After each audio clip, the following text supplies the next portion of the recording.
কিছু ঘটনা থাকে যা যুক্তি দিয়ে ব্যাখ্যা করা যায় না, আবার নিজের চোখে দেখে অস্বীকার করারও উপায় থাকে না। প্রাচীন এই বট গাছকে ঘিরে তেমনই এক ঘটনা ঘটেছিল ২০০৭ সালের কুয়াশাচ্ছন্ন এক ভোরে। আমি নিজে জানি এবং আমার এটা দেখা সত্য ঘটনাটা। এই গ্রামের মানুষ সেদিন এমন এক অবিশ্বাস্য দৃশ্য নিজের চোখে দেখেছিল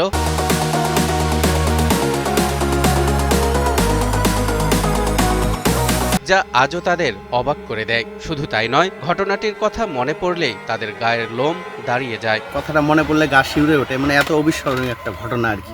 সেদিন এই বিশাল বটগাছের মগডালে শূন্যের উপর বসেছিল শফিকুল নামের স্থানীয় এক যুবক। গ্রামবাসীরা জানান, ওই যুবক সেখানে বসেই নানা রকমের ফলমূল খেয়ে সেসবের খোসা মাটিতে ফেলছিল। একটা যুবক ছেলে গাছের মধ্যে দাঁড়িয়ে আছে, তা আমরা বললাম তো ওটা তো ছেলে তো জিন ধরছে, ওটা জিন ধরা ছেলে, এবার গাছ চললো কেমনে? বটগাছের মাথায় বসা যুবকের এমন অবাক করা কাণ্ড দেখতে আশপাশের গ্রাম থেকে জড়ো হয় হাজারো মানুষ। সবাই উৎসুক হয়ে দেখতে থাকে ছেলেটির কর্মকাণ্ড। ছিন্ন ডালে বসে আছে, ওখানে সাধারণ ছেলে বসে থাকা সম্ভব না।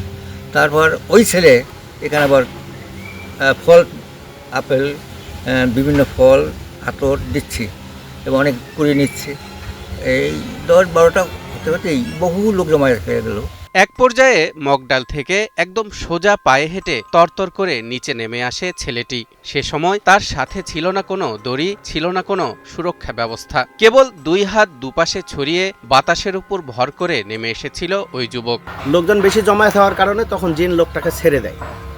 সেই লোকটা ওই মগডাল থেকে দুই হাত ছেড়ে দিয়ে মানে নিচের দিকে নামতেছিল, যেটা অবিস্মরণীয় একটা ঘটনা। মানে জিন সেদিনেই আমরা শুধু দেখতে পাইছি যে মানুষের উপর মানে ভর করলে কি রকম হয়। শতবর্ষী প্রাচীন এই বটগাছটির অবস্থান কুড়িগ্রাম সদর উপজেলার কাঁঠালবাড়ি ইউনিয়নের নেফার দরগা গ্রামে। জনশ্রুতি আছে, বহু আগে নেপাসু বা নেপা নামের এক আধ্যাত্মিক সাধক এখানে ইসলাম প্রচারের জন্য এসেছিলেন। তার মৃত্যুর পর যেখানে তাকে সমাহিত করা হয় সেটি আজ নেফার দরগা নামে পরিচিতি পেয়েছে। আমার বাপ দাদারা ওই গাছের সম্বন্ধে জানে না কত বছরের গাছের বয়স।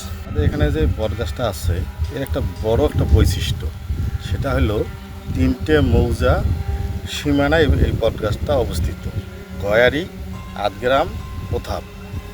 এখানে নেপা নামে এক পীর ছিল, এই বট গাছের নিচে তাকে সমাধিত করা হয়, পাশে একটা দান বাক্স হয়। তার পরবর্তীতে নাম হয় নেফার দরগা। যুগ যুগ ধরে এই দরগা সাম্প্রদায়িক সম্প্রীতির এক মিলনস্থলে পরিণত হয়েছে, যেখানে হিন্দু মুসলমান নির্বিশেষে সকল ধর্মের মানুষ মানত নিয়ে আসে এবং ভক্তি ভরে নিয়ে যায় এখানকার মাটি। বিভিন্ন সম্প্রদায়ের লোক আসে এবং মানত করার জন্য আসে, মানুষ পূর্ণ হয়।